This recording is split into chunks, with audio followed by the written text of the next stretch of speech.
꼭 알아야 할 어제의 뉴스. 첫 출항을 앞둔 쇠빙 LNG선의 안전운항을 기원하는 뱃소동 소리가 힘차게 울려 퍼졌습니다. 두께 2m의 얼음을 깨고 북극 항로를 지날 수 있는 이 배는 모두 우리 기술로 건조됐습니다.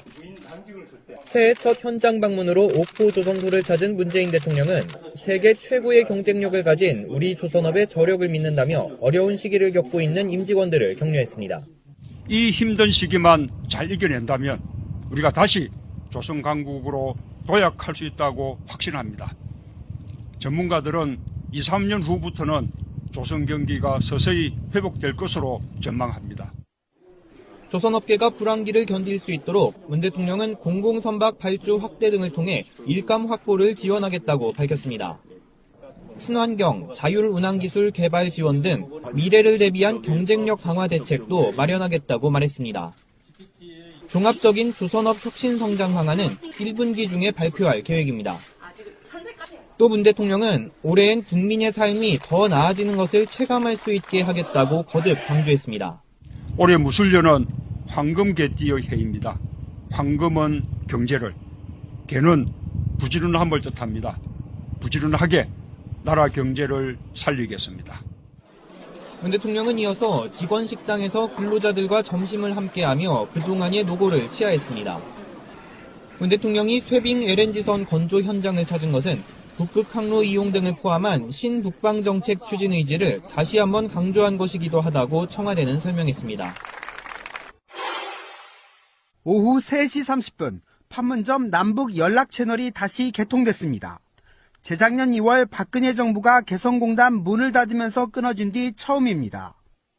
남북 연락관들은 자신의 이름을 밝히며 먼저 통성명을 했고 이어 약 20분에 걸쳐 팩스 등 통신선 점검을 했습니다. 조명균 통일부 장관은 전날 고위급 당국 회담을 제의하면서 우선적으로 판문점 연락 채널의 조속한 정상화를 제안했습니다.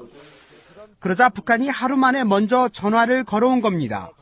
남북은 판문점 연락 채널이 끊어진 뒤 북한 어선을 송환하는 등 긴급한 연락이 필요한 때는 공동경비구역에서 확성기로 메시지를 전달하는 방식으로 연락해왔습니다. 앞서 북측 대남기구인 조국평화통일위원회 이선권 위원장은 김정은 위원장이 평창 동계올림픽 북측 대표단 파견 준비를 지시한 사실도 공개했습니다. 해당 단위들에서 남조선 당국과 진지한 입장과 성실한 자세를 가지고 실무적인 대책들을 시급히 세울 때 대한 구체적인 지시를 주셨습니다. 판문점 연락 채널의 개통도 이에 따른 후속 조치입니다. 김정은 위원장은 청와대가 김정은 신년사를 지지하고 문재인 대통령이 국무회의에서 후속 조치를 지시한 사실을 환영한다고도 밝혔습니다. 남북은 조만간 세부적인 협의 절차를 거쳐 회담 날짜와 수석 대표급, 의제 등을 확정 지을 예정입니다. 아랍에미리트는 지난해 6월부터 10월까지 국내 증시에서 주식을 계속 내다 팔았습니다. 그러다 지난해 11월 갑자기 기류가 바뀌더니 9,670억 원을 순매수해 미국을 제치고 그달 한국 주식을 가장 많이 사들인 나라가 됐습니다. 아랍에미리트의 한국 상장 주식 보유 규모도 9조 4,620억 원까지 치솟았습니다. 대규모 투자는 아랍에미리트의 국부펀드인 아부다비 투자청이 주도했습니다. 금감원 관계자는 삼성전자 등 코스피 시가총액 상위 대형주들을 주로 사들인 것으로 안다고 말했습니다. 일단 증권가에선 국제 유가 상승으로 얻은 여유 자금을 더 투자한 것이란 해석이 나옵니다.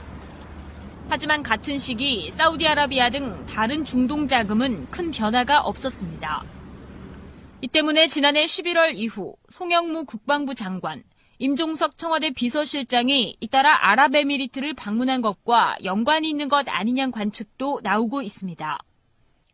아랍에미리트 국부펀드는 앞서 이명박 정부에선 한국 증시에 대한 투자를 대폭 늘렸다가 박근혜 정부에서는 줄이는 등 정권마다 다른 투자 양상을 보인 바 있습니다. 방송 중간에 좋아요를 눌러주시면 새날팬들에게 큰 힘이 됩니다. 미리 감사합니다. 트위터가 진짜 언론입니다. 방송하는 오늘이요. 판문점에 연락 통로가 개통됐습니다. 연락 통로가 뭐예요? 길이에요? 통로예요? 간단히 말하면 유선 전화죠. 유선 전화. 전화선이 개통된 거고요. 오후 3시 15분에 개통이 됐고 이 연락선이 개통됐다는 건 굉장히 중요한 거예요. 어떤 의미냐 하면 유사시에 서로 연락할 수도 있고요. 상시 연락할 수도 있고 뭔가 대화를 할 수 있는 길이 열렸다는 거거든요. 우리는 남북 대치 상황이잖아요. 국지전의 가능성을 없애는 가장 중요한 것 중에 하나예요. 그렇죠. 총소리가 났는데 저쪽이 총소리가 났거나 여기 총소리가 났을 때 전화해서 이거 오발 사고 같은 게 났으니 뭐 이런 식의 대화할 수 있는 그런 통로가 만들어지는 거고. 그동안은 확성기로 소리 질렀다잖아요. 진짜. 예. 제도로서의 민주주의가 흔들리고 구타는 일은 이제 없습니다. 민주주의가 밥이고 밥이 민주주의가 되어야 합니다. 추미애 대표가 그 외신 기자와 인터뷰한 내용에서 그런 게 나와요. 북한하고 어떻게 대화하냐. 그러니까 대화할 수 있는 길이 없다. 확성기밖에. 메아리로. 참 안타까운 노릇이었던 거거든요. 이게 이렇습니다. 적성국과 군사대치 상황에서 대화할 수 있는 길이 없다는 것은 언제라도 전쟁이 난다는 얘기예요. 누군가의 실수에 의해서 전쟁이 나는 거거든요. 그럼 그 돌발적인 전쟁의 길을 막는 방법은 대화 채널을 만들어내는 건데 그것이 이렇게 멀고 멀리 외국으로 돌아서 대화 채널이 개설되는 게 아니라 직접 대화할 수 있는 길이 열린다는 거는 서로 싸움의 여지가 이제는 없어지는 거예요. 대화 채널이 열었다는 거는 대화하자는 얘기거든요. 서로. 2016년 2월이니까 끊어진 게 1년 11개월 만에 다시 대화 채널이 복원됐다. 사실은 없었던 게 만들어진 건 아니지만 그렇죠. 정말 반갑고요. 우리가 이야기를 꾸준히 해왔던 것처럼 김정은의 신년사나가 주는 나비 효과가 어마어마한 거예요 지금. 그래서 섣부른 우리 같은 이제 우물가에 숭늉 찾는 사람들은 정상회담 이야기가 나올 정도인데 사실은 그 방향으로 달려갈 수밖에 없어요. 그 노무현 대통령하고 김정일 위원장이 만나던 그 시점에 군사 분계선 넘어오는 그 장면 기억하세요? 네. 북한을 가는 방법이 비행기를 타고 갈 수도 있고 중국으로 갈 수도 있고 한데 노무현 대통령 때는 용로로 갔어요. 그러니까 김대중 대통령은 비행기를 타고 순환비행장으로 내렸고 노무현 대통령은 권양육성 여사와 손을 잡고 둘이서 하나 둘 셋 하고 군사분계선을 딱 넘어갔어요. 노란 선 거져 있는. 역사적인 장면이었죠 그게. 예, 역사적인 장면이었어요. 이번에는 사실 김정은이 내려올 때가 됐죠. 그러게. 서울 나들이 좀 시켜주고 싶은데. 다만 이제 구구 세력들이 어떻게 준동하느냐에 따라 달라질 수 있는데 난리가 날 수도 있거든요. 그래서 김정일도 두 번의 정상회담을 북한에서 한 거거든요. 북한은 통지가 가능하잖아요. 그리고 남한 쪽에 있는 수구 세력들은 대부분 6.25라는 사건을 통해서 그 사이에 뭐 여러 가지 판문점 뭐 무슨 사건 이런 걸 통해 가지고 북한에 대한 적대감이 대단해요. 세뇌가 됐건 뭐가 됐든 간에 그 사람들이 서울에서 김정일이나 김정은 이 두 사람이 나타났을 때 어떻게 반응하는지도 중요한 부분이라서 어떤 신변 문제 같은 것도 굉장히 중요해서 그렇죠. 못 내리는 부분이 있단 말이죠. 안타까운 게 김정은이 내려온다면 제가 그 두 부부만큼은 내가 서울 시티 투어 표를 끊어줄 수 있는데. 근데 북한 입장에서는 김정은 위원장이 내려오는 것보다 우리 대통령을 초청하는 게 여러모로 유리할 거예요. 그렇겠죠. 모양새가 그러니까 그 화면에 드러날 때 서울의 그 풍경이 드러나는 것보다는 평양의 풍경을 중심으로 북한 국민들한테 이제 보여주는 게 훨씬 더 유리하겠죠. 북한 국민들 특히 평양 쪽은 우리 생각하는 것보다 훨씬 발전한 도시라서 나쁜 그림은 안 나옵니다. 대신에 그쪽은 세뇌가 어떻게 되어 있냐면 남한의 물질 만능주의적인 자들이라 거기에 대해서 부럽다 이런 인식은 별로 없는 사람들이에요. 그건 중요한 것이 아니라고 보는데 문제는 두 번이나 우리나라 대통령이 갔는데 니들이 내려올 때가 되지 않았냐는 여론이에요. 사실은 또 가는 것도 이상하잖아요. 주거니 받거니 해야지 왜 계속 주기만 하냐고. 그런 부분도 있는 거죠. 김정은 전에 김정일과 김일성은 사실은 더 살았어야 되는데 갑자기 세상을 떠나는 바람에 우리만 올라가고 내려올 기회가 없었어요. 조금 더 살았으면 내려왔었을 거예요. 사실 그 관계가 복원이 되고 그랬을 텐데 생각해 보시면 김일성이 갑자기 급사를 했거든요. 김정일도 또한 마찬가지고. 그래서 그런 기회가 없었는데 김정은은 좀 젊으니까 이번에 우리 정상회담을 하면서 우리 대통령이 올라가면 답방 형식으로 한번 내려올 수 있는 시간들은 충분히 있으니까 이번에 또 그런 부분을 기대해보고 하여간 김정은이 신년사 한 것은 굉장히 좋았고요. 그리고 일부 종편에서는 연말 연시를 틈타서 대한민국 정부의 무능론을 설파하려고 외교적 무능론을 설파하려고 했었는데 김정은 신년사 한 방에 그냥 묻혀버렸죠. 문재인 대통령의 그 어떤 대북 평화 메시지에 대해서 북한이 꿈쩍도 안 한다는 메시지를 계속 보냈는데 종편에서는 김정은이 그냥 한 방에 크게 쏜 거예요. 그러니까 유승민 대표도 이게 뭐 북한의 작전이다. 이렇게 제재 압박이 이제 들어오는 이 타이밍에 이제 평화 제스처를 이용해서 시간 벌기 작전이다. 이런 식으로 이제 막 악의적으로 왜곡 이해하는 이런 발언을 많이 했는데, 사실 김정은 위원장이라는 직책이 내놓는 신년사에서 신년사 전체 분량의 4분의 1 정도를 이 평화, 남북관계, 그리고 앞으로의 발전, 상호 발전 이런 내용으로 할애한다는 건 사실 그거를 어떤 꼼수가 깔려있는 작전이라고 보기에는 너무 큰 거죠. 그래서 일단은 이 문재인 대통령이 먼저 제안했던 여러 가지 평화적인 그 조치에 대해서 응답하는 걸로 봐야지 합리적인 거지. 그게 뜬금없이 지금 북한의 입장을 완전히 완결하기 위한 뭐 작전의 하나다. 그거를 신년사로 활용했다 하는 거는 너무 지나친 억측인 것 같아요. 1월 1일 오전 9시 30분 김정은 노동당 위원장의 신년사, 그리고 2일 오전 10시 문재인 대통령 통일부와 문체부는 후속 방안을 조속히 마련하라고 지시. 2일 오후 2시 조명균 통일부 장관 9일 판문점에서 남북 고위급 회담 열자고 제안. 3일 오후 1시 19분 리선권 북한 조선 평화통일위원장 김정은 위원장이 3일 오후 3시 판문점 연락통로 개통할 것을 지시했다고 발표. 지금 하루하루가 숨가쁘게 가고 있거든요. 방송 나가는 오늘 목요일은 또 어떤 조치들이 나올지 궁금해지고요. 일단 9일날 만나는 것이 정확하게 그 날짜가 될지 안 될지 모르지만 조속히 만나서 평창올림픽 참가 부분 같은 것들을 이야기하고 되면 일단 기본적으로 평창올림픽의 흥행이 보장됩니다. 그렇죠. 예. 뭐 단체전 이런 거는 좀 현실 불가능하고요. 왜 올림픽도 예선 거쳐서 올라오는 종목들이 있잖아요. 이런 거는 이제는 일정표를 짤 수가 없는데 개인전은 얼마든지 가능하다고 하니까. 그리고 세계 평화의 목적이잖아요, 올림픽이. 그렇기 때문에 핵무기 막 열심히 만들던 북한에서 선수단 파견하는 것뿐만 아니라 매스게임은 북한이 세계 제일입니다. 이분들이 이제 응원단 내려오셔가지고 남북 공동 단일팀도 있을 수 있고 응원도 그렇게 할 수 있어요. 이렇게 되면 세계에 또 감동을 주는, 이명박 박근혜 지금까지 그 행위가 굉장히 머쓱해지는 뭐 그런 상황이 벌어질 수 있어서 자유한국당은 참 넘평내기가 진짜 어렵겠다. 우리나라 매스게임은 삼성그룹이 또 그렇게 잘합니다. 맞아요. 3대 세습 이런 것도 공통점이 있지만 이 매스게임 훈련시키는 삼성그룹 기획실 능력이 출중하거든요. 그건 전체주의적인 마인드 똑같은 거예요. 이번 평창올림픽에 북한이 이렇게 적극적으로 참가 의사를 표명을 하면서 정부 간 접촉 채널을 열고 협의에 이미 들어간 모양새에서 우리가 재밌게 봐야 될 것은 일본이에요. 일본 아베가 위안부 밀실 합의, 이면 합의 문제에 대해서 정부의 조치에 대해서 반발을 하면서 일본 측이 언론들이 일제히 쏟아냈던 것이 평창올림픽 불참할 수 있다라는 메시지를 쏟아냈었거든요. 그런데 이게 의외치 않게 북한이 이렇게 참가 쪽으로 돌았으면 일본이 불참한다고 하면 이제 전 세계 왕따가 되는 거예요. 예, 그래서 얘네들이 그냥 울면서 들어올 수밖에 없는 상황이 된 거예요. 러시아 사례를 봐도 그렇지만 정부가 나 그 올림픽 참가 안 해 한다고 안 할 수 있는 게 아니거든요. 선수들의 어떤 사회적 지위나 영향력이 정부에 버금가요. 지금은 스포츠 선수들의 영향력이라는 게. 그래서 4년을 준비한 그 각각 선수 한 명 한 명이 개인 차원으로라도 참가할 수밖에 없는 거지. 막연히 그냥 막무가내로 정부 입장에서 우리 참가 안 한다고 버틴겨봤자 개별 선수들은 또 참가할 수밖에 없는 거거든요.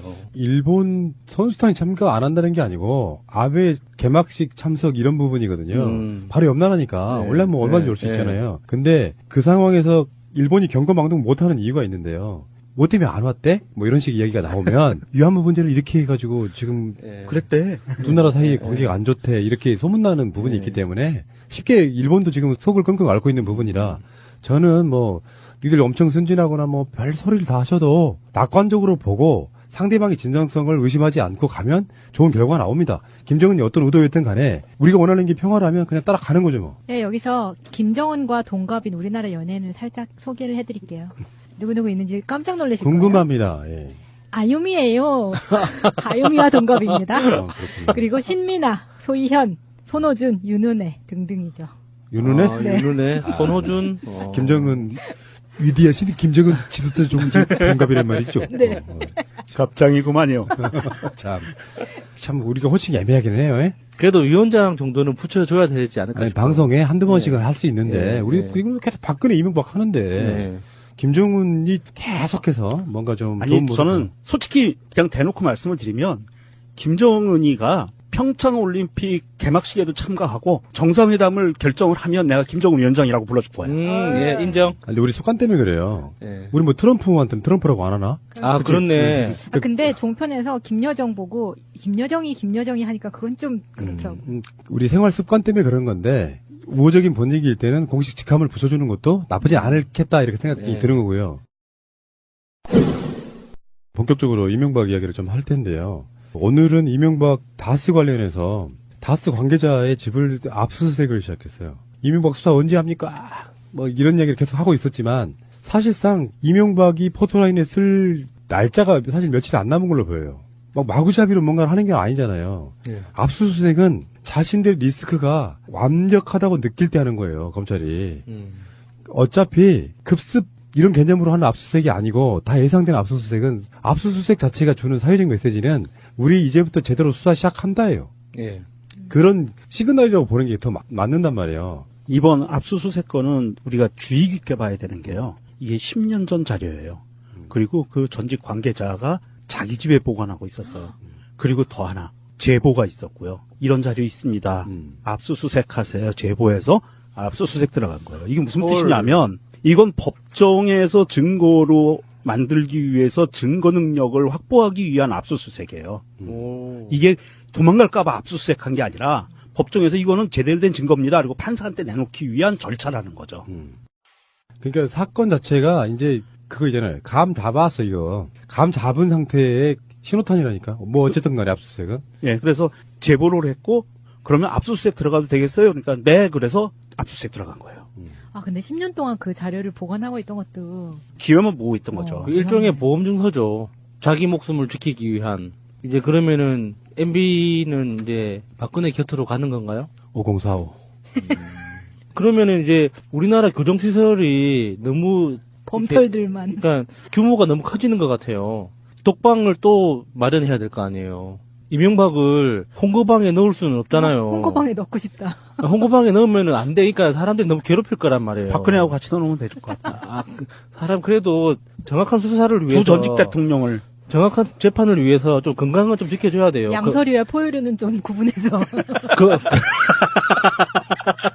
그래도 건강하게 오랫동안 가잖아요. 그래야지 그거 확실히 처벌이 되지. 박근혜는 조류 아니었어요? 조류와 설치류. 여러 가지 보도가 저는 이런 흐름을 봅니다. 제가 방송으로도 여러 번 말하는 내용 중에 하나인데 무슨 이슈에 대해서 경찰, 검찰이 수사하는 건 한계가 있어요. 박근혜도 사실은 언론들이 뚝이 터지면서 무너진 거거든요. 지금 최근에 여러분들 잘 뉴스를 한번 보세요. 저 같은 경우는 이제 웬만한 채널이나 이런 보도 채널을 다 보기 때문에 제목이라도 봐야 돼요. 보기 때문에 느끼는 게 이명박 다스에 대한 언론의 뚝이 무너졌어요. 그래서 각 언론사들마다 거기에 단독을 붙이면서 막 내고 있어요. 지금 UAE 문제하고 네. 다스 문제가 터지고 있단 말이에요. 그러면 이게 한쪽 단독을 치고 나오잖아요. 그럼 한쪽에 또 단독을 할 수밖에 없어요. 그래서 최소한 5개에서 10개 사이의 대형 언론사들이 그 단독 경쟁을 하기 시작하는 순간 이명박은 무너지는 거예요. 지금 이명박은 언론과의 싸움하고 있는 거예요. 그러니까 지금 나오는 보도 중에 기대하지도 않았던 채널의 단독 한번 보겠습니다. MBN 이명박이 골프장, 항공권 모두 다스 법인카드로 결제했다. 요거를 단독으로 냈습니다. 이것도 증거네. 그렇죠. 이명박이 실소유주라는 증거 중에 하나가 되죠. 이건 두 가지예요. 실소유주 아니면 접대. 두 가지거든요. 접대. 아니 그렇잖아요. 남의 회사 법인카드를 쓰는 거는 접대 아니면 회사 관계자니까 쓰는 거예요. 둘 중에 하나밖에 없고 접대라고 우기면은 왜 접대를 받았느냐를 파고 들어가면 또 더 아파요. 그건 대접이라고 하죠. 절대 대접. 대접. 근데 뭐 아들 회사라서 이번 주에 부모님을 아니 아들이 소유주는 아니잖아요. 아들이 그중에 직원이었던 것 뿐인데. 월급 그 당시에 직원. 근데 지금은 그룹사의 중국 지사들의 사장으로 돼 있고 회계 담당 책임자로 돼 있고 거의 실소유주가 됐거든요. 아들이. 그 다스의 총무차장 인터뷰를 보면은 이명박은 기독교인이잖아요. 네. 개신교인. 근데 꼭 명절에 내려온다는 거야. 총무차장 이런 사람들은 좀 쉬고 싶은데 차례도 지내야 되는데 이명박은 차례를 안 지내니까 골프 치러 내려온다는 거예요. 그 당시에 예전에 대통령직에서 끝나고 박근혜 대통령 시절에 이명박이 평창으로 이명박하고 이명박 부인이 평창으로 골프를 치러 다니는데 그 당시에도 헬리콥터를 타고 다녔대요. 그러니까 헬기가 실어고 와가지고 딱 내려주면 전체 골프장을 전선에서 딱 치고 가는 거예요. 그 정도로 무소불위의 권력을 퇴임 이후에도 누리던 사람이에요. 대한민국 기무사의 테니스장도 들락날락하는 사람인데. 그렇죠. 네. 자, 그게 MBN의 단독인데요. 이 정도면 약하죠. 약해? 다음에 JTBC의 단독입니다. 이명박의 처남 김재정이라고 있죠. 예. 예. 근데 이 사람이 갑자기 죽어요. 이 사람이 다스의 최대 주주였어. 예, 최대 주주였어요. 이건 낙검수에서 많이 나왔던 얘기예요. 네. 그래서 상속을 이제 받아야 되잖아요, 부인이. 근데 이게 정말 이례적으로 주식으로 상속세를 내는 거예요. 몰랍으로 했죠. 예. 지금 그게 주식 찾기 운동과 그게 연관이 있는 거예요. 예. 그게. 그때 당시에 다스 상속세 문건을 JTBC가 입수를 했는데 여기에 보면 김경률 회계사의 말입니다. 권영미 씨가 아닌 사람이면서, 그러니까 지금 김재정의 부인 이름이 권영미예요. 권영미 씨가 아닌 사람이면서 다스에 지대한 이해를 갖고 있는 사람이 작성한 거다. 내가 어떤 회사에 이 회사 40% 대주주예요. 이 회사는 연간 매출이 2조 원에서 3조 원 정도 되는 엄청난 회사예요. 그 회사의 지분을 40%를 갖고 있어. 그래서 이게 이제 내가 상속세를 내야 되는데 상속세를 내는 방법이 여러 가지가 있죠. 내가 현금을 대출을 받아서 내는 방법도 있고 내 재산을 팔아서 내거나 내 주식을 주거나. 근데 현금을 대출을 받거나 내 땅을 팔아서 내는 건 내가 3조 원 가까이 되는 매출이 나오는 이 40% 지분을 통해서 나오는 배당 수익을 가지고 다시 살 수 있는 거잖아요. 돈도 그렇고 땅도 그렇고 다시 살 수 있는 거잖아요. 이 40% 지분이라는 건 황금알을 낳는 거위란 말이죠. 근데 이거를 절반을 뚝 떼서 줘버린 거예요. 굉장히 불합리한 거죠. 거기다 플러스 하나다. 예. 주식을 물납을 하잖아요. 예. 그럼 주식값이 떨어져요. 예. 바보 같은 짓을 하는 거지. 그러니까 이중으로 바보같이 불합리한 짓을 한 거예요. 근데 그거를 그러니까 권 씨라는 그 김대정 씨의 부인이 되는 사람이 그런 판단을 내렸다고 지금 MB 측에서 주장하는 거죠. 그럼 너무 이게 말이 안 되는 거예요. 그러면서 다스 주식 일부는 또 청계재단에 줘버려요. 이게 가장 어쩌면 치명적인 증거라고 보는 거거든요. 갑자기 죽어버렸어. 정리도 하기 전에. 그러니까 바지로 대포 통장 같은 거야. 김대정은. 이 사람이 이제 잠시 보관하고 있는 그 상황에서 어떤 준비도 안 된 상태에서 갑자기 죽어버리니까 되게 혼란이 일어난 상태가 돼버린 거거든요. 만약에 이제 권영미 씨 이분이 욕심을 좀 부렸다 그러면 이명박이 이제 상황이 굉장히 이상해진 상태까지 가버리죠. 그런데 이 이명박이 바지 사장을 내세워서 재산을 차명으로 이렇게 운영했던 정황이 이 이전에도 정말 하나 드러난 게 있더라고요. 그 현대건설이 그러니까 박정희 정권 시절에 이제 막 강남이 개발되기 시작할 때 사원복지 차원에서 950채 정도의 아파트를 분양을 했는데 그 중에 600채 정도가 이제 정관계 인사들한테 불법으로 이제 뇌물처럼 분양이 됐는데 그 중에 아파트 4채가 이명박한테 분양이 됐대요. 그런데 알고 보니까 그게 이명박 이름이 아니라 김재정, 이상은, 이상덕 이런 이름으로 4채가 분양이 되는 게 있었다고 하더라고요. 그게 그 나중에 쌈돈으로 돼가지고 아파트 값이 폭등하잖아요. 나중에 그런 식으로 이제 재산을 불리는 정황도 있더라고요. 정말 MB는 돈 냄새 맡는 데는 정말 뭔가 일각이 있는 것 같아요. 만약에 상속세를 낼 생각이 있었고 내가 실소유주라면, 그러니까 소유주, 진짜 소유주라면 현금을 일단 대출 받아요. 그리고 나서 상속세를 내요. 그 다음에 다스의 지배권을 유지하면 그 대출 받은 걸 갚으면 되는 거거든요. 예, 배당을 받아가지고. 근데 그 상황에서 그걸로 아예 포기하는 상태. 어쨌든 간에 결국에는 기업 지배권을 잃었죠. 권영미 씨. 김재정 씨 부인. 그분은 잃었고 예. 실소유주는 되찾아간 거죠. 예. 나는 김윤옥과 김재정의 사이가 어땠을까 이 생각을 많이 해봤거든요. 사장은 이상은이었잖아요. 이명박 형. 실제로는 그 회장은 그 회사는 자기 핏줄 이 씨가 지배를 해야 돼요. 근데 여러 가지 이유를 들어서 김재정이 쉽게 표현하면 자기 신복 같은 거야. 자기 처남인데 말도 더럽게 잘 듣고 그중에 일부를 월급 비슷하게 주면 돼. 그리고 야, 네 명의 좀 빌려줘. 이 상태였던 거죠, 사실은. 그래서 김재정이 생전 인터뷰를 보면은 그 친구들의 이야기도 그렇고 이 사람이 이렇게 큰 회사의 사장답지 않았다고 그런 이야기가 되게 많아요. 예. 옷도 되게 허름하고 사람이 항상 피곤하고 힘들어서 지쳐 있는 모습. 놀지도 않고. 그만 다 개털이라고 막. 그냥 집사지만. 그러니까. 집사. 이명박이 집사. 그래서 그 지금 물납으로 상속세를 처분하는 과정에서도 어떻게 보면 권영미 씨가 김윤옥을 봤을 때 굉장히 서운한 그런 거를 막 느꼈을 거예요. 그건 아닐 것 같고, 뭐 이를테면 평상시 때 관계가 이명박의 부인, 김윤옥의 동생 한 가족이잖아요. 근데 변변치 못해. 평상시 때 좋은 대학을 나온 것도 아니고 뭐 변호사나 뭐 교수하고 있는 것도 아니고 변변치 못한 친구를 자기 신복처럼 부리면서 가끔씩 명의 빌려 쓰는 정도의 개념이라고 보시면 돼요. 집사. 사회적 능력은 거의 없고 이명박이 없으면 생활 유지가 안 되는 사람들. 그런 경우 많잖아요. 왜 어떤 집안에서 어떤 사람이 똑똑하게 좀 출세하면 거기에 빌붙어 가지고 생명 유지하시는 분들 많은데 서운할 게 없지. 김재정이나 권영미 입장에서는 다 우리 김윤옥 여사가 시집 잘 가서 이명박이를 만난 덕분에 나름대로 굉장히 많은 사람들이 먹고 살지 않냐 요 관점이었겠지. 그러니까 반발할 수가 없는 거죠. 그러면 아주 깜냥이 안 되는 거지. 집안에 그런 사람 없어요? 우리 집안에 그런 사람이 있는데. 그래서 관계가 욕심을 부려봐? 대들 수 없는. 그냥 소유권 갖고 내가 주장해봐? 할 수 있는 그런 입장이 아니고 당연히 처남댁이잖아. 김재정이 부인이면. 네. 처남댁? 빨리 서류 갖고 오세요. 이렇게 물론 회계사나 변호사를 통해서 뭔가 작업을 했겠지. 네. 그런 상태였던 걸로 보입니다. 이 사실 그 김재정 씨가 죽지 않았으면 시차를 두고 이게 서서히 이게 인수인계 작업이 이루어졌을 텐데 갑자기 그렇게 되면서 실소유주 입장에서는 굉장히 이게 꼬인 측면이에요. 그래서 두 가지 방안을 찾은 겁니다. 하나는 물론 큰 원칙은 내 주머니에 있는 돈 나가면 안 되는 큰 원칙이었고요. 실소유주 입장에서. 그리고 그거에 따라서 두 가지 방법이 하나는 상속세를 내야 되는데 처남댁이 상속세 낼 형편이 안 되는 사람이에요. 그렇다고 대신 내주면 이거 한 방에 콕 끼는 거고. 그렇지. 불가능하니까 자 이거를 대출을 받아 이거 만약에 대출 못 받으면 은행이 뺏어가면 끝나요.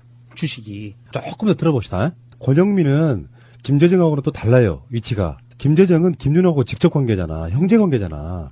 권영미가 그걸 들고 튈 가능성이나 이런 건 전혀 없다고 보고 어떤 성향이나 이런 거상 욕심을 부리면 거의 죽는 거예요. 네. 그러니까 그거에 대한 욕심을 가질 수가 없는 상태에서 그냥 지시대로 한 거야. 아니 그러니까 제 말이 이제 틀고 튄다는 게 아니라 혹시라도 대출을 발생시키거나 담보를 했을 경우에 그 주식의 소유권이 은행으로 넘어가는 것을 방지하기 위해서 물납을 택했다는 거고요. 주식으로 물납을 대신하겠다는 거고 그렇게 하면 명의를 갖고 있는 사람도 큰 불만 없어요. 나한테 해 끼치는 게 아니기 때문에. 그렇게 큰 불만이 없었다는 거고 그래서 그 치밀한 보고서에 의해서 지시가 내려간 대로 첫 번째는 내 주머니에 있는 돈 안 나가는 거, 두 번째는 갖고 있는 명의자도 큰 부담을 느끼지 않게 물납으로 택했다는 거. 이제 그 두 가지 방법으로 들어간 거죠. 어마어마한 꼼수고요. 그 당시가 이명박이 대통령으로 재직할 때예요. 2010년이니까 국세청에서 그 세금을 받을 때 물납을 다 받아주거나 그런 경우 아니에요. 그게. 주식이라는 게 유동적이잖아요. 근데 그게 받아줄 수도 있고 안 받아줄 수도 있는데 이명박이 헛기침 한마디면 뭐든지 해줬을 거라고 보고 그리고 자기들이 지배권을 잃지 않는 어떤 범위 내에서 전체적으로 40% 정도였으면 그때 얘네들 세금이 정확히 얼마였는지 모르겠지만 조금만 매각하면 되는 부분 그런 부분이었을 거라고 봅니다. 자 잠시 후에 다시 올게요. YTN의 특종입니다. 이것도 단독이었다. 여러분들이 정말 단독 이렇게 쌓이다 보면 언젠가는 이명박이가 나 다스 주인 맞아 이렇게 이야기하려 올 것 같아. 박근혜도 이렇게 무너졌어요 지금. 다스의 말단 여직원이 사장한테 직접 결제를 받았다. 뭐 이런 보도도 지금 들어있습니다. 이게 지금 횡령 혐의를 받고 있는 여직원이 사장한테 직접 결제를 받았다는 거죠. 네. 원래 보고 라인이라는 게 있는데 평상시에 정상적인 업무 프로세스에서는 이 과장, 부장, 뭐 이사 이렇게 다 결제를 받다가 이상하게 나를 거치지 않고 바로 결제하는 게 있는 것 같더라. 최동용이라는 사람의 이야기인데 이 사람이 경리팀장이에요. 팀장을 패스하고 말단 직원이 직접 받아. 그런 것 같은데 뭔가 확실하게 딱 집어서 말을 못했다 이거죠. 그 당시 현금 출납 받을 때만 그렇게 했다고 하죠. 아무리 그래도 120억이라는 돈을 제조업에서 120억이라는 돈은 은행에서 다루는 120억하고는 차원이 다른 거거든요. 근데 그 경리팀에서 그 현금 출납을 하는 120억이 당시에는 90억에서 110억이 됐고 110억이 이자가 붙어서 120억이 된 거니까 한 대략 85억에서 90억 정도를 이게 빼돌렸다는 건데 제조업장에서 그런 돈을 막내 격리 직원이 알아서 이렇게 남몰래 한다는 건 불가능하죠, 사실. 우리가 이 언론에서 막내 격리 직원이라고 부르는데요. 이거 정정해야 됩니다. 그러니까 기업을 해봤던 사람 입장에서 보면 이 격리 직원은 막내 격리 직원이 아니에요. 실소유주와 아주 끈끈한 관계를 이렇게 맺어져 있어요. 아니 이게 다른 쪽으로 얘기하는 게 아니라 이렇습니다. 자, 정황을 봐야 돼요. 지금 야수님이 얘기한 것처럼 8, 90억이라는 돈을 현금으로 인출할 수 있는 능력이 있어요. 첫 번째, 결제 라인을 거치지 않고. 두 번째, 이 돈을 분산 투자하기 위해서 명의를 거래처 직원들 가족의 명의를 빌립니다. 그런데 거래처 직원이 자기 가족 명의를 빌려주는데 우리가 흔히 얘기하듯이 막내 격리 여직원 쫄다고 하나의 말을 믿고 해줬을까요? 아니에요. 더 윗선의 얘기를 들었던지 아니면 이 사람이 막내 격리 직원이 아닌 거예요. 실제 역할은. 그러니까 뭐 굉장히 측근이었겠죠. 굉장한 측근이었고요. 이 측근이 실제로는 격리 차장이 있고 팀장이 있고 다 있었지만도 불구하고 이 다스라는 회사의 돈 흐름에 대해서는 꽉 잡고 있던 사람이에요. 그러면 실소유주 바로 밑에라고 보면 되죠. 이상은 씨보다도 높아요. 위치는. 그렇다고 봐야 되는 거고요. 이게 막내 격리 직원이 아니라 실소유주의 대리인이라고 봐야 돼요. 굉장히 이거는 자세히 들여다봐야 됩니다. 이거 그냥 막내 격리 직원이라면 우리가 놀아나는 거예요. 그러니까 이제 120억 뭐 행방을 찾다가 뭐 이걸 횡령했네 뭐네 이렇게 이야기하지만 사실은 처음부터 횡령은 없었지. 그렇죠. 처음부터 횡령은 없었지. 이 사람이 횡령한 걸로 하고 그냥 퉁치고 그냥 가버린 거지. 그렇죠. 그리고 그 회사 계속반이죠. 그런 사람이니까 얼마나 측근이겠어요. 뭐 그런 측면도 봐야 되는 거고 확실히 그런 부분이 있습니다. 그 금전을 직접 다루는 그러니까 수기장부를 쓰기는 해야 되니까 뭔가 누군가는 그걸 총 관리해주는 사람이 필요할 거 아니에요. 정리해준 사람이 수기장부를 쓰면서 거기에 내밀하게 알고 있는 그 부분 진짜 중요한 건 다스의 120억이 횡령한 자금이란 말이에요. 주식회사 공적 기업이잖아요. 거기에서 이익금들을 빼돌려가지고 횡령한 사건이에요. 요거를 격리 담당 직원이 가장 정확하게 알고 있을 가능성이 높은 거죠. 근데 이 사람이 지금 사장과 또는 이명박과 직접적으로 연관이 있을 가능성. MBC, MBN, 뭐 YTN, 연합 어디 할 것 없이 지금 아마 조선동화 정도가 이런 단독을 안 내는 것 같고요. 웬만한 언론사들은 다 지면 매체까지 포함해가지고 굉장히 많은 사람들이 단독을 내고 있습니다. 봐, 이게 무섭다니까요. 수사기관이 비밀리에 해봐야 언론사 몇 명 달라붙어가지고 파는 게 훨씬 낫다. 그래서 정권이나 이런 비리는 언론사가 수사하는 거예요. 우리 박근혜 탄핵 때 봤잖아요. 언론사가 의혹 제기하면 검찰이 거기서 파주는. 자, 다음에 이명박 측에서는 반응이 어떻게 나왔느냐. 다스는 이명박 형과 처남의 소유지 수사할 사안이 아니다. 이게 참 웃긴 것 같아요. 이명박은 직접 만나면 다스 내 거 아니야 이렇게 말하지 않는다고 그랬잖아요. 왜 그걸 나한테 물어봐 이렇게 말하잖아요. 돌려가면서 말하게. 이 사람이 누군지 궁금하지 않아요? MB 측이라고 하는 누군가 살아있는 인간이 말을 했을 거 아니에요. 뭐 녹음 파일에다가 아이폰에 기계음으로 이렇게 이야기한 게 아닐 텐데. 그리고 이 사람이 이상은과 처남이 소유하고 있다고 했는데 그럼 처남은 김재정 이야기하는 거예요? MB 측이라고 하면 일단 최근에 이명박 관련해 가지고 대언론에게 메시지 주는 사람이 누구냐?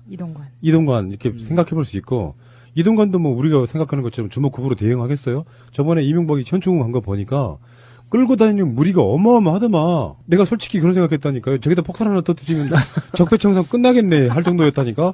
그 정도니까 그런 이명박의 직접적인 논현동의 사저에서 누가 대언론 대응을 하는지 모르겠지만 제가 봤을 때는 이명박은 그런 스타일은 아니에요. 이렇게 뭔가를 막고 이러는 거는 공식적인 라인을 통해 가지고 아마 이동관 측 또는 뭐 등등의 그런 측근들이 아마 언론을 대응할 거라고 보고 언론사 같은 데서 궁금하니까 전화해서 물어보면 관련 없는 사람도 그냥 툭 치고 이야기할 수도 있어요. 그런데 정말 저는 이 연합뉴스의 이 기사를 보고 정말 웃겼어요. 그리고 의문이 하나 더 들었습니다.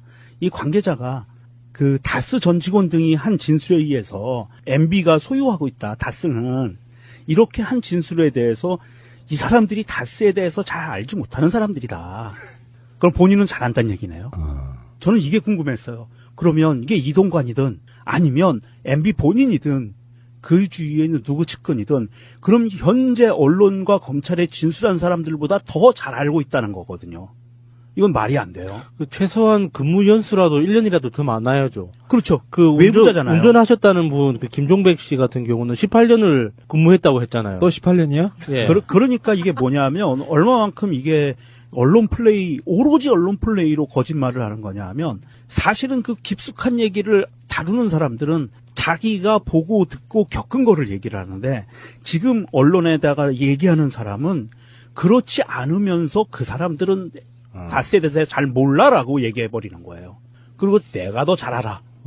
이거는 굉장히 큰 모순이 있고요. 이건 100% 거짓말이라고 확실합니다. 이거. 여기 왜 그 이야기 그 측이라는 사람이 이렇게 말했다잖아요. 노무현 정부에서 임명한 정호영 전 BBK 특검이 아무런 문제가 없다고 결론을 내렸는데 왜 다시 이 사건을 꺼내는지 이해가 되지 않는다. 이 새끼들이 웃기는 게 노무현 대통령을 또 끌고 들어가요. 그 와중에도. 이명박 당선자 시절의 이야기거든요. 실세가 이명박이었거든요. 그 당시에. 당선자면 이미 당선자가 12월 달에 당선이 되잖아요. 그리고 당선자 위치가 되는 순간 기존의 대통령은 사실은 종이호랑이가 되는 거예요.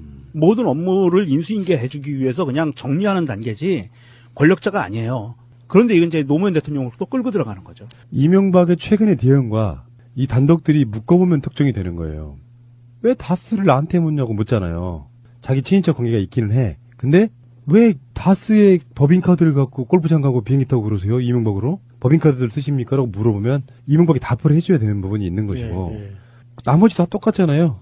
우리가 지금 이야기했던 것들이 대부분 다 이명박이 답을 해줄 수 있는 부분은 아니라고 할지라도 근데 누군가는 실소유주가 따로 있는 거네라고 이야기할 때 누구를 둘러봐도 딱 한 사람밖에 생각이 안 나기 때문에 물어보는 거거든요.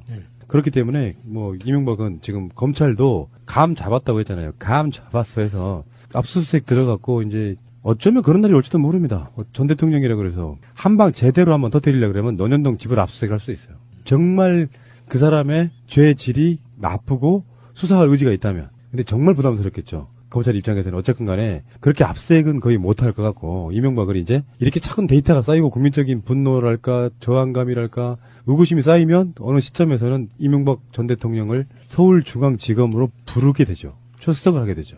그러면 이제 정말 이제서야 정말 헬리콥터가 따라가야 되는데 거기 헬기가 뜰 수가 없는 게 참 아쉽습니다. 너무 구간이 짧아요. 그러니까 드론도 못 띄워.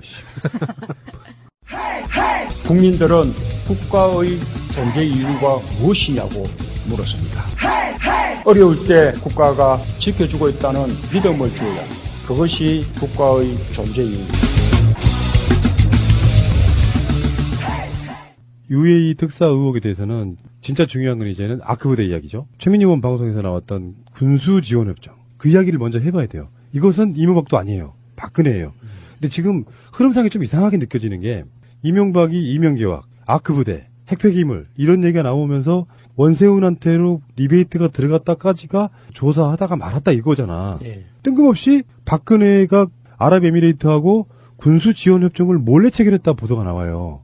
뭐지? 라는 생각 들지 않아요? 이게 박근혜라는 그 개인이 인지하고 있었을까라는 그런 의구심이 제일 먼저 들었고, 만약에 박근혜 정부에서 일어났던 여러 가지 사건들처럼 박근혜의 어떤 정무적 판단과 무관하게 밑에서 그냥 비리의 일종으로 일어났다고 하더라도 이게 과연 가능한 건가?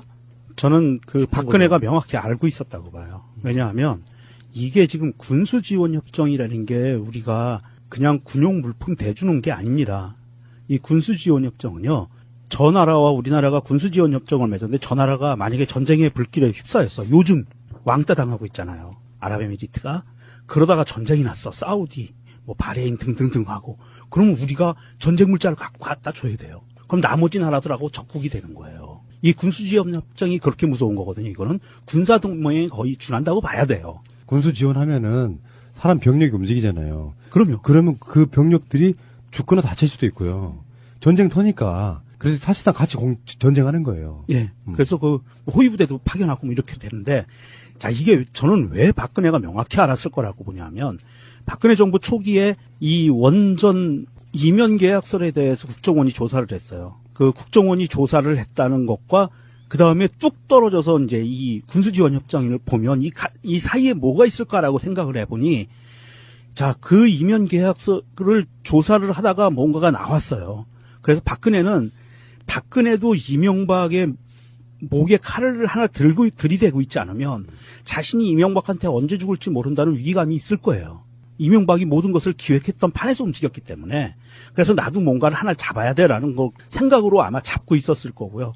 그러면서 이명박과 아랍에미리트의 반발이 거세지면서 뭔가 대가를 받고 또 그 후속조처럼 이 군수지원협정을 맺어버린 거죠. 비밀리에. 이렇게 됐다라고 저는 생각을 하고요. 그리고 나서 그 이후로 아랍에미리트와 대한민국의 관계가 소원해지고 문제가 생기면서 지금 이게 똥물이 실제로는 문재인 정부에게 튀어온 거예요.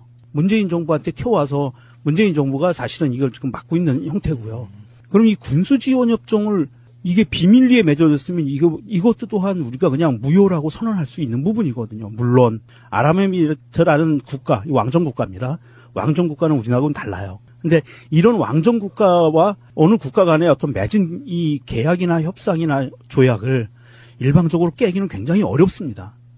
그렇기 때문에 사실은 이 부분에 대해서 정부 간 채널에서 뭔가 대화를 해야 되는데 지금 이 대화를 하는 과정을 가기도 전에 지금 언론들이 굉장히 앞서 있는 거죠. 그렇죠. 딱 봤더니 문재인 정부에게는 굉장히 골칫덩어리 그래서 날아간 것 같긴 해요.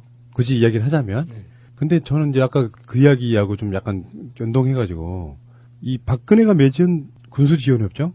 요거는 되치기 당한 게 아닌가 싶은 생각이 들어요. 이명계약과 군사협정을 지금 맺어놓고 아크부대를 보낸 거잖아요.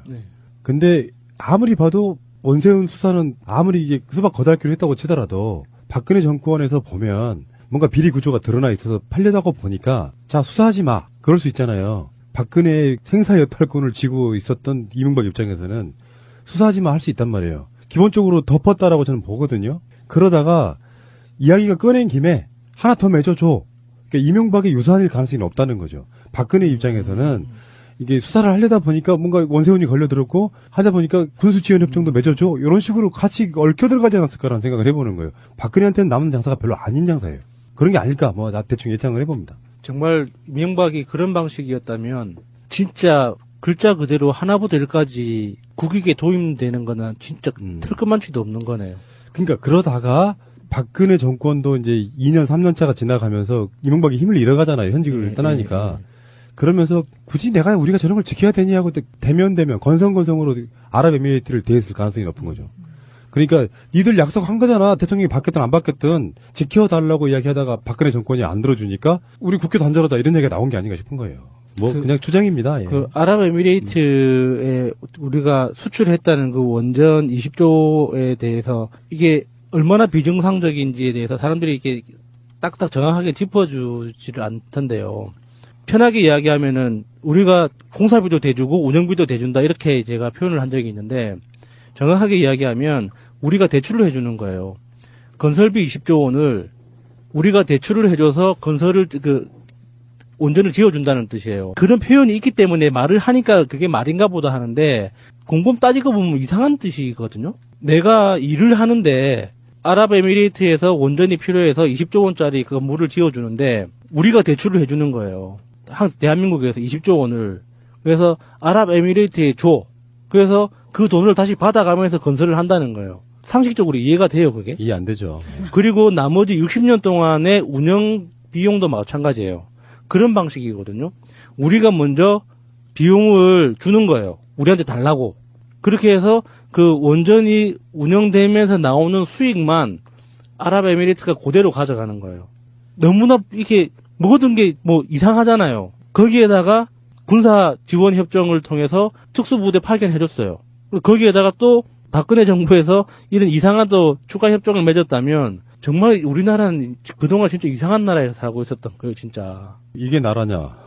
그래서 나온 말이고. 어쨌건 또 이런 보도도 있습니다. 문 대통령 취임 후에 아랍에미레이트의 파병 아크 부대가 2018년까지 철수한다는 보고도 있다. 이런 보고도 나오는데요. 요즘에 나오는 보도들 중에 다 진실일 거라고 생각하지 마시고요.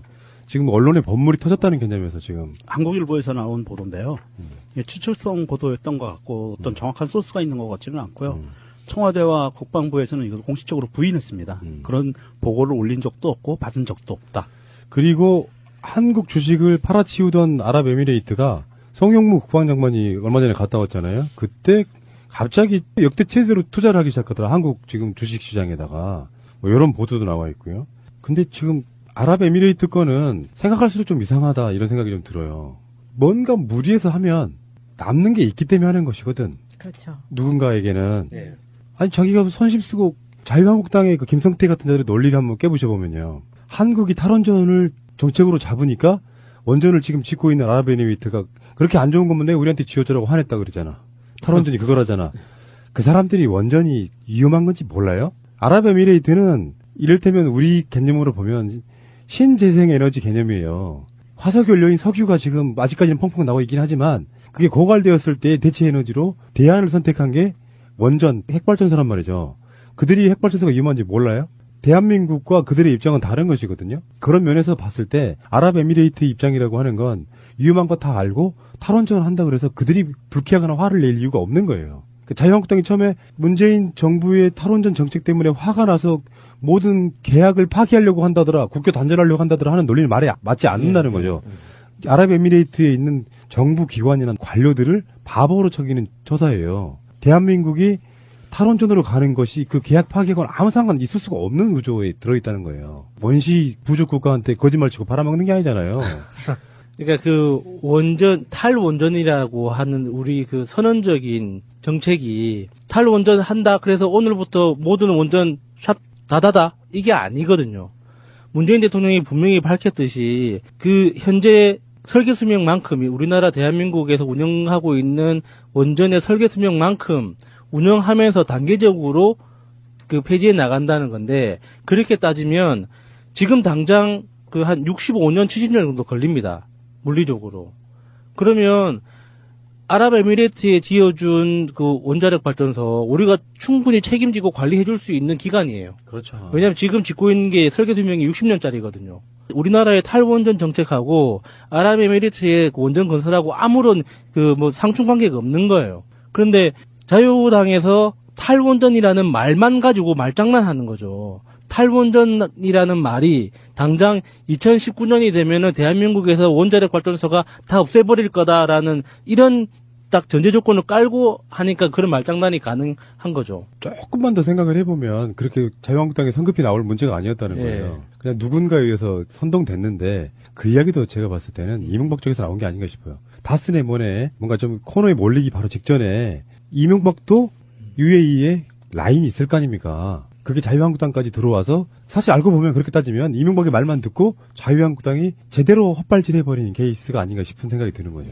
지금 계속 김성태도 만나고 홍준표도 만나고 있잖아요, MB가. 그게 너무 궁금해요. 무슨 이야기를 했을지. 이명박도 그렇고 김성태도 그렇고 홍준표도 그렇고 결국에는 이제 저 사람들이 할 수 있는 방법은 하나밖에 없어요. 국민적 지지율은 이제 신경 꺼 뭉쳐야 산다.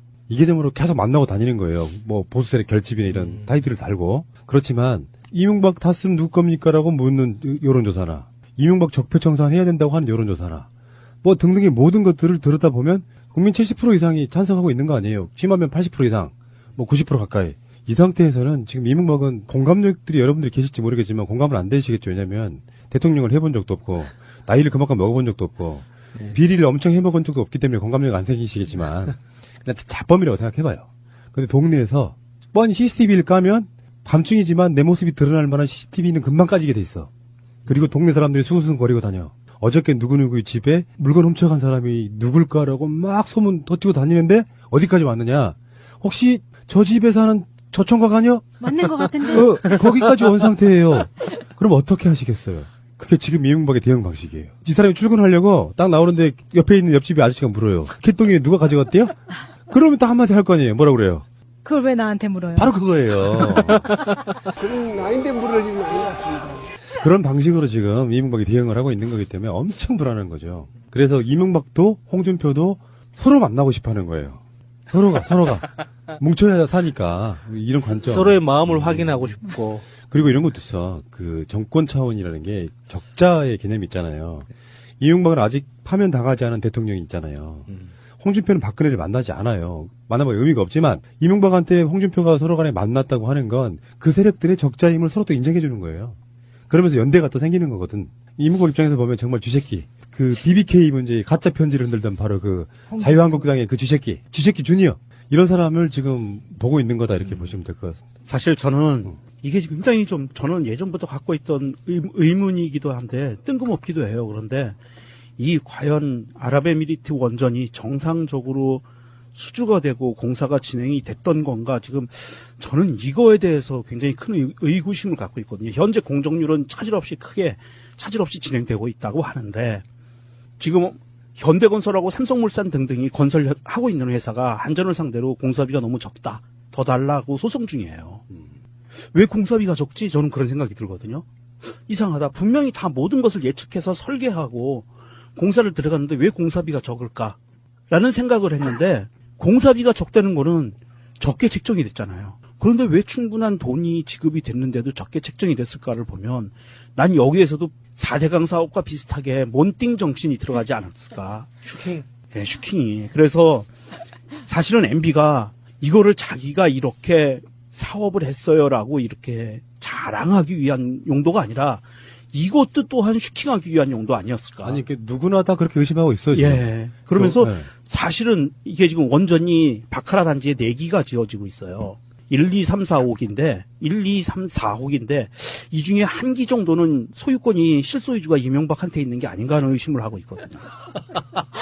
자기가 대출해주고, 거기서 자기가 직접, 무섭다, 진짜. 이게 4기가 발전, 바카라 원전 4기가 2020년도에 이제 완벽하게 돌아가기 시작을 하면, 아랍에미리트 전력 생산량의 4분의 1을 차지한대요. 25%. 굉장히 큰 거거든요.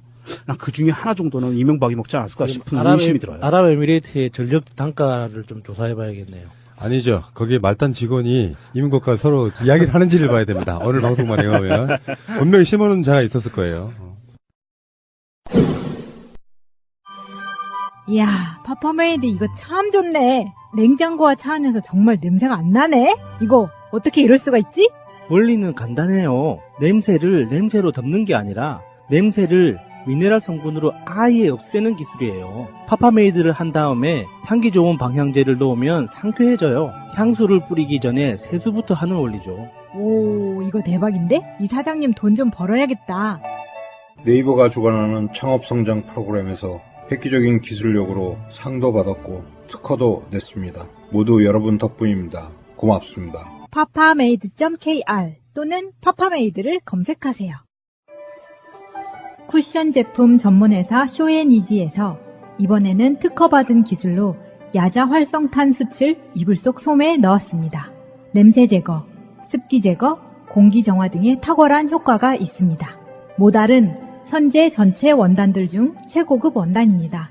사틴은 면 100% 원단 중 60수 이상으로 이루어진 최고급 원단입니다.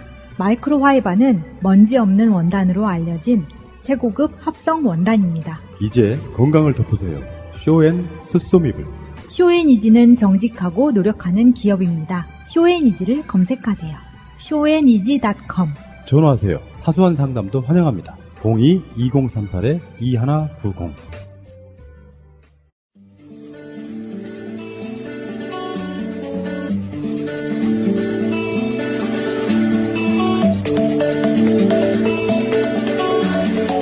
예, 저는 제가 어린아이일 때 그 용돈으로 무엇을 샀었던가 한번 생각을 해봤습니다. 우선 거기 얽힌 이야기를 하기 전에 1972년도 물가를 한번 보겠습니다. 매일경제발 물가가 있었는데요. 버스비가 20원. 예. 귀엽네. 예, 제가 20원 냈던 기억이 나요. 그러면은 그 당시 72년도면은 그 10원, 50원, 100원 종이돈도 있지 않았어요? 있었죠. 예. 그러니까 제가 20원 냈던 기억이 나요. 저는 500원짜리 종이돈을 봤던 기억이 있어요. 아, 그거는 많이 있었죠. 원래. 거북선 있는 거. 이순신 장군 있고. 예, 약간 종이돈. 약간 푸른색. 예, 500원짜리 종이돈이 있어요. 있어요. 아, 예, 그거 많이 썼었죠. 아, 그래요? 예. 그다음에 우동이 60원. 돼지고기 한 근이 300원. 정부미 10kg이 1,000원. 이 정도 수준이었대요.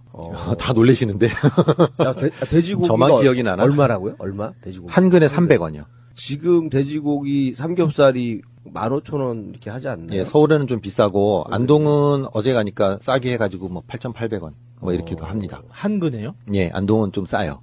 예, 35년 전이잖아요. 예, 72년이니까요. 제가 요때가 한 뭐 6살 이렇게. 초등학교 들어갔을 때도 한 20원 정도 냈던 것 같아요. 3학년 될 때. 15원도 냈었고. 저 초등학교 때 할 때도 진짜 100원 갖고 살 게 많았었어요. 많았죠. 예. 그래서 이제 그때 물가를 이제 머리에 떠올리신 다음에 이제 들으셔야 됩니다.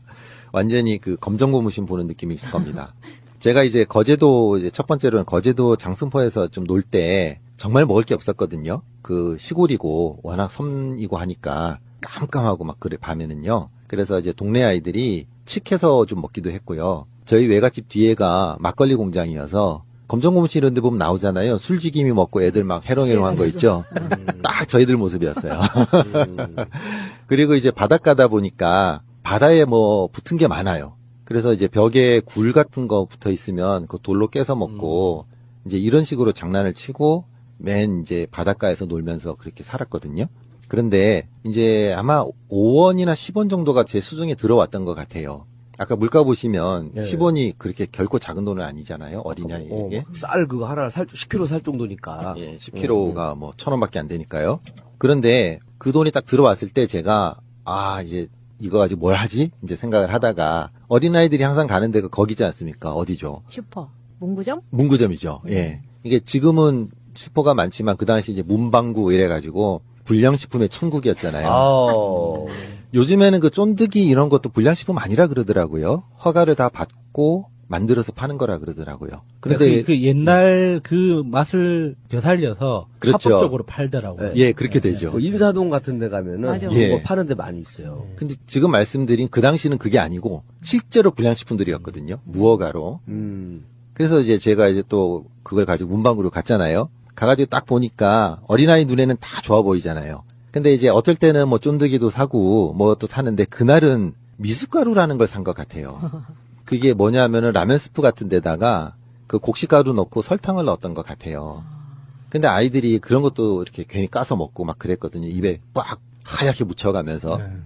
그걸 이제 좋다고 이제 그 골목길에 앉아가지고 이러고 있는데 우리 막내 이모님한테 걸린 거예요. 근데 막내 이모님 직업이 초등학교 교사였습니다. 그러니까 보자마자 저는 이제 그때부터 혼이 나기 시작한 거죠. 그러니까 우리 막내 이모님이 거의 화를 안 내시는 분인데 그걸 보시고는 막 불같이 화를 내시고 이거 사먹지 말라 했는데 왜 사먹었노? 막 그러면서 막 혼을 내시는 거예요. 그래서 저는 띡 해가지고 숨어 있었는데 이모님이 그걸 뺏어가지고 탈탈탈탈탈 이렇게 털어버리시면서 한번 맛본 것도 아니고? 예, 맛도 안 보시고 그냥 무조건 딱 털어버리시면서 또 한 번 이러면은 그때는 용돈이고 뭐가 없다고.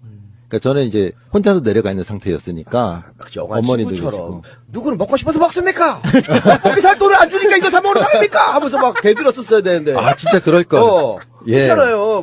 이거 또 많이 주면 더 맛있는 거 먹을 텐데 맨날 100원 그러게 말이에요. 그걸 몰랐네. 그렇지. 동건아 가자 하면서 가면서 얼마나 멋있어 영화처럼. 길에서 내 만나지 마소. 그렇지. 그러면서 막 술집김이 먹어야 됩니까? 이러면서. 그렇지. 그런데 그게 이제 혼나가지고 무서워가지고 이렇게 있다가 이제 그날은 넘어갔어요. 근데 그래도 용돈은 이제 계속 들어오는 거잖아요, 가끔. 근데 눈을 피해서 계속 사 먹었던. 그 용돈이 얼마씩 들어왔다는 거예요? 5원요. 5원이요. 아까 보면 버스비 20원이잖아요. 그러니까 5원이면 충분해요. 그랬었고요. 그 다음에 제가 이제 예전에 그 학교가 좀 서울이긴 서울이지만 약간 변두리라는 말씀 드렸잖아요. 이제 그러다 보니까 거기도 비슷했어요. 그래서 친구들과 막 놀려다니면서 놀다가 이제 뭐 사먹기도 했는데 역시 또 이것도 옛날이에요. 그래서 먹을 게 없다 보니까 제일 그 당시에 이제 10원 이렇게 받아서 살 수 있었던 게 번데기였어요. 예. 번데기. 학교에서는 절대 사먹지 말아라. 그런 거. 고단백 식품인데 왜요? 예, 그러는데 언제나 학교에서는 그러죠. 학교 앞에 불량식품 사먹지 마라. 리어카에서 사먹지 마라. 풋복숭아 사먹지 마라. 그다음에 번데기 사먹지 마라. 이런 걸 하거든요. 근데 이제 번데기 아저씨가 오는 날이 있고 안 오는 날이 있는 거예요. 맛있는 순으로 먹지 말라 그러더라고요. 항상 그러죠. 그 학교 앞에서 이렇게 얼음 갈아가지고 색소 뿌린 거 이런 거 맛있는데 절대 먹으면 안 된다 그러죠. 근데 꼭 먹고 배탈 나고 하죠. 근데 이제 그 번데기 아저씨가 오면은 이제 기다려가지고 사 먹는데 그게 안에 이제 옛날에 책이 찢어가지고 이렇게 돌돌돌 말아서 컵을 만든 다음에 번데기를 몇 알 넣어주잖아요. 많이 넣는 것도 아니고. 그야말로 애들 코 묻은 도 뺏어 먹는 거거든요. 근데 그것마저도 그렇게 귀하게 느껴지고 맛있었던 기억이 납니다. 그래서 번데기가 단백질이라 그래가지고 다이어트 하고 싶을 때 단백질이잖아요. 예. 번데기 다이어트를 해야겠다. 이론상으로는 맞거든요. 단백질 이것만 먹으면 살이 빠질 것 같은 고기 대신에. 그러니까 이게 가끔씩 이렇게 고춧가루 넣어서 이렇게 끓여 먹으면 맛있어요. 네, 번데기탕 팔잖아요. 근데 매번 느끼는 때마다 번데기를 계속 까먹는데 진짜 나중에는 몸에서 나방이 나올 것 같은데. 야, 이거 안 되겠다 해서 나중에는 진짜 버렸어요. 몇 개를 버렸는데 번데기 가끔씩 먹으면 맛있습니다. 특히 공원 가서 먹으면 맛있는데 다이어트로는 아직 안 맞더라고요. 근데 그때는 번데기가 그 나방의 벌레인 줄은 몰랐었어요. 그냥 이렇게 먹는 거구나 했는데 나중에 알고 나서는 조금 힘이 들었죠. 그다음부터는 안 먹었어요. 그러니까 예전에 그 해외 스타들 오잖아요. 와가지고 옛날에 저 성룡 기억나거든요. 그 어떤 여자분하고 인터뷰하는데 번데기 안주가 나왔어요. 네. 그래서 이걸 어떻게 먹냐고 막 놀라던 장면이 기억나요. 중국인들은 잘 먹지 않나요? 원래 안 먹는가요? 그 지방마다 다르니까. 아, 근데 지방마다. 저번에도 TV에서 보니까 번데기 걔네도 먹긴 한데 네. 크기가 다르더라고요. 그러니까- 달걀만 해. 그러니까 나는 못 먹는 거 같은데. 우리나라는 국물에 담궈서 먹잖아요.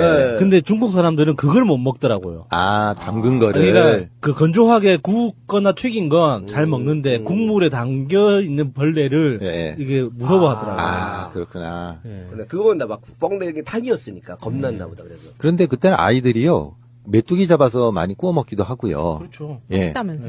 근데 이제 최근에는 메뚜기가 많이 생겼습니다. 그게 쌀에 농약을 점점 적게 치기 시작해가지고. 아, 좋다. 예, 저희가 살던 데도 메뚜기는 넘쳐났어요. 근데 농민들은 잡아서 먹질 않아요. 너무 바쁘고 힘드니까. 근데 메뚜기는 정말 넘쳐날 정도로 지금은 많고요. 가끔 개구리도 잡아서 먹는데 저는 한 번도 안 먹어봤어요, 이때까지. 저는 많이 먹어봤어요. 그거 못 먹어봤는데. 닭고기 맛이라고. 어렸을 때 삼촌들이 많이 잡아줬어요. 그렇군요. 근데 저는 이제 그걸 한번 먹어봤거든요. 황소개구리? 황소개구리탕. 아. 삼계탕처럼 나왔던 게 한 번 있었어요. 하여튼 저는 먹을 수 있는 건 다 먹어봤으면 사슴, 노루. 얘기만 들으면 정글의 말. 법칙이랑 잘 맞을 것 같아요. 말고기 같은 것도. 노루 말씀을 하시는데 저희 그 시골에 고라니가 많았다 그랬잖아요. 네. 근데 시골 분들이 고라니 안 드시거든요. 그래서 왜 안 드시냐 그러니까 맛이 없어가지고. 맛이 없대요. 그러면 이걸 어떻게 처리하냐 그러니까 이제 어떤 분이 얘기하는 걸 제가 들었는데 고라니를 그냥 산에다가 버려둔대요. 그러면 1년 정도 지나면서 샀거든요. 그러면은 거기에 정강이 뼈만 가지고 와가지고 그걸 끓여 먹으면 신경통에 좋다. 이런 이야기가 있다고 합니다. 못 먹을 것 같은데 그거 막. 아니요, 1년간 제가 이렇게 들은 하면. 얘기예요. 예, 그리고 다음으로는요. 우리나라는 설날을 셌지 않습니까? 음력으로. 근데 그게 1895년 이제 고종 32년 때에 그거를 이제 폐지를 하고 그 음력을 폐지를 하고 이제 양력을 그때부터 세기 시작한 거예요. 그래서 음력 1895년 11월 17일까지만 있고 그 다음에는 1896년 1월 1일 양력으로 날짜가 확 바뀐답니다. 달력 자체가. 아니 근데 그 건강식품, 그 불량식품 얘기하다가 갑자기 신정 얘기가 나오니까. 아, 예, 용돈하고 넘어가는. 예. 넘어가는 건가요? 그런데 이제 그 일제의 강점기 때는 우리나라의 그런 정신이 깃든 거는 다 이제 말살하려고 했잖아요. 그래서 이제 본격적으로 이제 양력을 세라 그래가지고 이제 신정 부분을 세게 하고 설날 못 쓰게 하고 이랬는데 이게 해방 이후에도 계속 넘어와가지고 그 유명한 그 친미파인 이승만이나 또 유명한 친일파인 박정희가 아주 조직적으로 설날을 좀 핍박을 합니다. 그래서 실제로 그 이승만 같은 경우는 설날 쉬는 게 이거는 어떻게 보면 좀 멍청한 거다, 나쁜 거다 이런 식으로도 얘기를 해서 신정을 무조건 세야 된다 이렇게 이제 얘기를 했던 거예요. 그리고 설날을 구정이라고 바꿨잖아요. 오래된 거 이런 식으로 바꿨잖아요. 근데 이제 제가 이것 때문에 한번 찾아봤어요. 그래서 80년도 달력을 좀 찾아보니까 실제로 신정에는 연휴인데 우리 설날은 연휴가 아니고 공휴일도 아닌 거예요. 그냥 까만 날이에요. 그럼에도 불구하고 이제 보통 국민들은 설날을 많이 샜죠. 그러니까 저희도 설날을 샜어요. 그래서 그 이후에 이제 그 신정이 점점 이제 축소가 되고 이렇게 하루만 되고요. 나중에 설날이 되지 않습니까? 이렇게 됐는데 저희는 그냥 계속 설날을 샜던 거예요. 그러니까 까만 날이긴 하지만 많은 국민들이 그냥 설 때는 쉬는 걸로 생각을 해가지고 그 당시 많이 쉬었거든요. 실제로 설 때는 시내 가면은요 차가 거의 없었어요. 문도 거의 다 닫았고 그런 이제 시대에 저희도 이제 설을 새러 큰대기를 갔는데 저희 큰대기 어디에 있냐면은 지금 이제 수색에 있는 수색초등학교 바로 뒤편에 저희 큰대기 있었어요. 그럼 이제 가면은 세배하면은 이제 세뱃돈을 받지 않습니까? 그게 1년에서 제일 많이 받는 용돈이거든요. 그래서 이제 그걸 딱 받으면은 1년 받을 거를 다 받았다 이런 마음이 들 정도로 기분이 좋은 거예요. 근데 제가 받은 당시에 제일 많이 받은 게 돈이 한 5,000원 정도 됐던 것 같아요. 중학교 정도 될 때도, 초등학교 때도요. 많았던 거죠? 많았죠. 네. 그래서 이제 이걸 자랑하려고 이렇게 했는데 나중에 학교에서 보니까요. 저희는 제일 못 받은 쪽에 속하더라고요. 그래서 왜 그런가 하고 이제 이유를 알아봤더니 저희는 친척이 너무 없었던 거예요. 다른 아이들은 친척이 많으니까 어른들에게 1,000원씩만 받아도 10,000원대가 넘어가는데 저희는 저희 큰아버님, 저희 아버지, 그 다음에 고모님이 오셨어요. 근데 고모님이 원래는 시댁을 가야 되는데 친정으로 온 거잖아요. 여기 좀 문제가 있어가지고 오셨던 거예요. 그러니까 어른이 몇 명 안 되니까 받아봤자 이제 그거죠. 이제 그런 상태에서도 너무 좋다. 이래서 이제 또 어디로 갑니까? 문방구로 가게 되는 거죠. 수색초등학교 앞에 문방구가 굉장히 많았거든요. 그래도 어머니가 나한테 맡겨 이게 없었나 보다 그래도. 예, 저희는 그건 없었어요. 나중에 대학 갈 때 준다고. 저희는 그런 거 한 번도 없었어요. 그냥 니들 마음대로 해라 이렇게 하셨거든요. 좋네. 정직한 분이셨네요. 근데 왜 제가 수색 얘기를 하냐면은 수색초등학교 앞에 가면 문구점이 많았는데요. 다른 곳에서 볼 수 없는 게 거기에 많았어요. 그게 뭐냐면은 화약이에요. 그래요. 예. 그러니까 저희 동네 같은 경우는 화약이 있어봤자 포금탄이라고 있잖아요. 심지에 붙이면 소리 빵 나는 거. 그 다음에 콩알탄이라 해서 던지면 바닥에 던지면 소리 나는 거. 콩알탄 오랜만에 들어보네. 예. 그런 거밖에 없는데 수색에 가면 정말 온갖 종류의 화약이 다 있는 거예요. 지랄탄이라는 게 있었어요. 지랄탄. 그거 정도가 아니고요. 이렇게 종이 판에다가 화약을 점점점점점 붙여놔가지고 잘라서 총에다가 빵 쏘면 소리 나는 것도 있었고. 종이 화약. 예, 그 다음에 롤로 된 것도 있었고. 하여튼 온갖 갖가지 화약이 거기 다 있었던 거예요. 그리고 총 좋아하잖아요, 애들이. 총에 예, 이렇게 8발 돼가지고 이렇게 끼면은 빵빵빵빵 소리 나는 화약총도 있었어요. 예, 그거는 좀 이제 나중에 나온 거고요. 저희 때는 이제 종이 잘라서 넣고 아니면 롤로 된 거 끼워서 이렇게 돌돌돌돌 말아서 하고 가끔 이제 그 선생님들이 쓰는 큰 화약 있잖아요. 준비 땅 하고 운동회 때 쏘는 거. 그런 거는 굉장히 소리가 크고 우렁차거든요. 그런데 그게 왜 학교 앞에서 그걸 팔았는지 저는 아직도 이해가 잘 안 돼요. 그러니까 너무 화약이 많고 완전히 이건 전쟁터예요. 그 초등학교 앞이. 화약 냄새 자욱하고 빠방빠방빠방빠방 사방에서 날리고. 그것 때문에 이제 원래 칼싸움이 유행하다가 총싸움으로 넘어가는 시기가 화약과 함께 맞물려요, 이게. 지금의 이제 유명한 폭행으로 유명한 한화그룹. 예. 이제 그렇게 이제 장사를 시작했죠. 예, 맞아요. 문방구 애들 코 묻은 돈으로 한국 화약 거예요? 근데 제가 들은 바로는 수색 그쪽에 화약 공장이 있다는 얘기는 들었어요. 거기 연탄 공장이 있거든요. 그 수색 쪽에.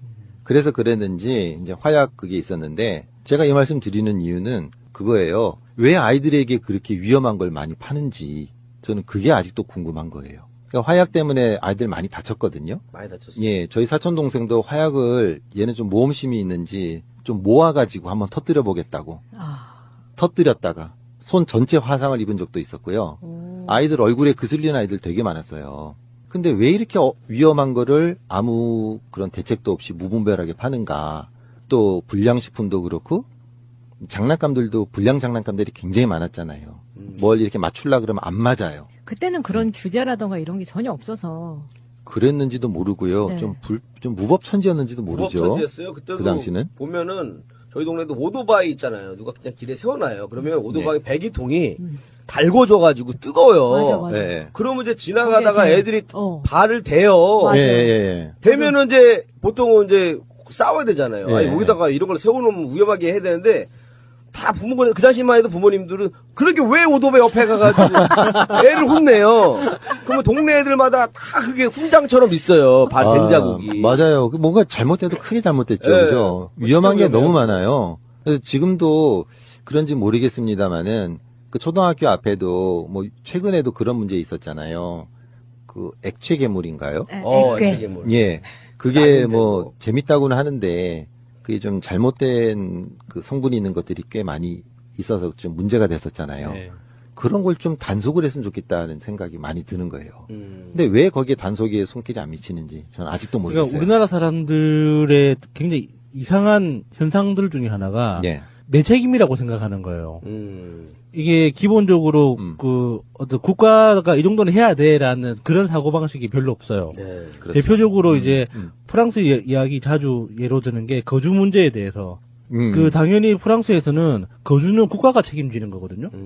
그래서 내가 뭐 실업 문제든 다른 어떤 내 개인적인 문제든지 간에 어떤 사유로든 내가 거주가 불안정해지잖아요. 그러면 국가에 청구를 하면 돼요. 집 한 칸 달라고. 예. 그러면은 나라에서 내줘요.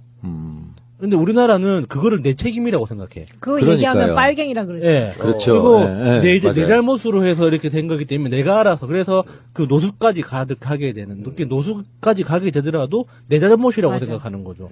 그러니까 안전에 대한 문제도 예를 들어서 그 아까 오토바이 말씀하셨잖아요. 예. 그것도 사실은 자리에 세워놓은 사람한테 따져야 되는 거죠. 그건 맞아요. 그게 맞는데 애한테 뭐라 하잖아요. 그러니까 그게 내가 잘못했다고 생각하는 거예요. 그리고 오토바이 만드는 사람들도 위험하겠구나 해서 좀 커버를 씌워주든가 해야 되는데 그런 것도 안 했었고. 그러니까 그 화약을 판매할 수 있었던 것도 그런 거죠. 사는 사람 잘못이지 파는 사람 잘못은 아니다. 그렇죠. 아이 잘못인 거예요. 아이 잘못. 예, 이게 이제 그 밑바닥에 깔려있기 때문에 가능한 거죠. 그러니까 저도 최근에 한번 느꼈던 게 뭐냐면은요. 저희 집 앞에가 길이 이제 아파트 밑에가 왕복 6차선이고요. 그거와 이제 맞물리는 선이 왕복 4차선이에요. 근데 왕복 6차선 길에 그렇게 주차가 많이 돼 있는 거예요. 근데 거기는 주정차 금지 구역 딱 써 있고 카메라까지 다 있어요. 그런데 단속을 안 해요. 그래서 제가 너무 이게 문제가 있다. 왜냐하면 거기를 통과를 해서 아파트로 들어와야 되는데 이제 오른쪽에 주차가 다 돼 있으니까 아파트로 들어가기 위해서는 3차선 도로 중에 2차선을 들어가서 마지막 3차선을 넘어서 아파트로 들어와야 되는 거예요. 그러니까 너무 이상하잖아요. 혹시라도 그것 때문에 사고가 나면 어떡해요. 그리고 6차선 길이면 편도 3차선이니까 차량도 많잖아요. 그래서 제가 너무 이상해가지고 만일에 이게 사고가 난다면 누구 책임이냐? 이 주차한 차 책임이냐? 아니면 운전을 한 사람 책임이냐? 이것도 문제가 심각해지잖아요. 보통 그런 경우 7대3 아니에요? 맞아. 예. 그러니까 몇십니다. 뭐 이런 거 하자 방송 있잖아요, 그죠? 근데 거기가 주차 금지 구역이 아닌 것도 아니고, 그러니까 주차 금지 구역이에요. 카메라가 없는 것도 아니고. 그래서 제가 이제 요즘에 뭐죠? 어플로 하는 거 생활 불편 신고인가? 민원도 요즘 어플로 하죠. 그래서 제가 그걸 동영상으로 찍어가지고 시에다가 이제 넣은 거예요. 공무원들은 제정신이냐고. 여기에 카메라도 다 있고 다 있는데 왜 단속을 안 하냐고. 그래 했더니 단속을 한두 번 나오긴 했더라고요. 근데 지난번에 야수님께서 말씀하신 것처럼 그렇게 잘못되면 사고가 날 수 있거든요. 그 차량이 굉장히 많으니까. 그럼 누구 책임이냐는 거죠. 진짜 어려운 저는 문제예요. 그 법원 해석을 들을 때마다 너무 어이가 없더라고요. 주정차 금지 구역에 주차를 해 있으면 그 사람이 잘못한 거잖아요. 그러니까요. 그럼 사고가 나면 그 사람이 책임지는 게 맞다는 게 우리의 일반적인 추측인데. 그렇죠. 법은 그게 아니에요. 그게 아니죠. 운전하는 사람이 거기에 차가 있는 걸 봤으면 맞아요. 조심해야 된다는 거예요. 그게 문제인 거예요. 예. 실제로 X표 해놓고 주정차 금지면 잠깐 세워도 안 되는 거거든요. 그런데 버젓이 세워져 있는 거를 단속을 안 한다. 그리고 카메라가 있는데도 단속을 안 한다. 그러니까 그거 있잖아요. 교차로에 세워놓고 계속 이렇게 CCTV를 보면서 단속하는 거. 그게 있는데도 단속을 안 하는 거예요. 그건 문제가 심각하죠. 걸렸는데 얼마 전에. 아니 그러니까 뭐냐면 서울이죠. 아니 인천이었는데 식사 시간 때는 좀 또 이해를 해주는 데가 많아요. 갖고 그런 경우도 있죠. 했는데 그때 누가 형 커피 한 잔만 먹고 가져 하다가 커피 먹다가 지쳤어요. 딱 2시 넘어가니까 바로 그냥. 저 사람은 밥 먹는 게 아니구나. 가차 없어. 2시 넘어가니까 가차 없더라고요. 그거는 저도 몇 군데서 본 적이 있어요. 그렇게 시간 딱 정해놓고 넘어가면 바로 단속하는 거. 그건 잘했네요. 32,000원 냈습니다. 깔끔하게. 아이고. 예, 저는 여기까지 하겠습니다. 네.